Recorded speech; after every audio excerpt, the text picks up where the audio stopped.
करू शकता। मी इथे चौकोन कापत आहे।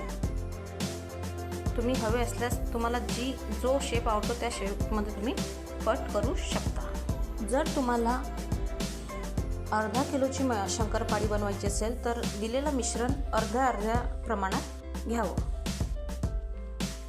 इथे मी शंकरपाळी कट करून घेत आहे। याप्रमाणे आपल्याला सर्व शंकरपाळी कट करून घ्यायची आहे आणि बघू शकता आपण मी या शेपमध्ये कट केलेली आहे।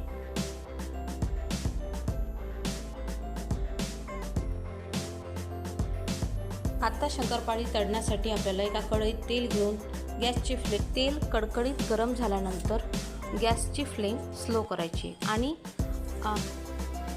यात आपण व्हिडिओत दाखवल्याप्रमाणे शंकरपाळी टाकूया। जर तुम्ही फर्स्ट टाइम हे करत असाल आणि तुम्ही शुअर नसाल की यात टाकल्याबरोबर आपली शंकरपाळी व्यवस्थित तळून निघेल तर आधी तुम्ही कमी प्रमाणात शंकरपाळी तेलात सोडा।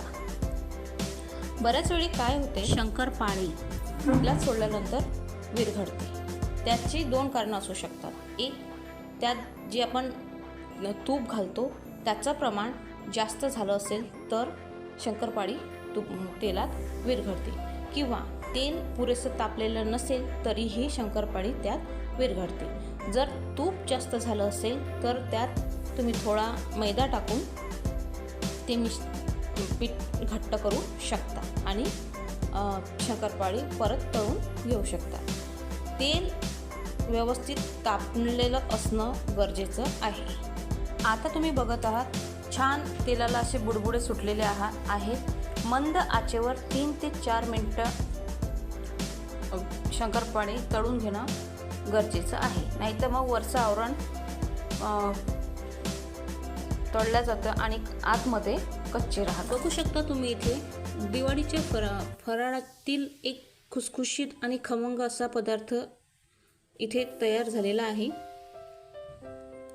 जर तुम्हाला व्हिडिओ आवडला असेल तर लाईक करा, शेअर करा आणि चॅनलला सबस्क्राईब करा, जेणेकरून नवीन नवीन रेसिपीज तुम्हाला इथे बघायला मिळतील।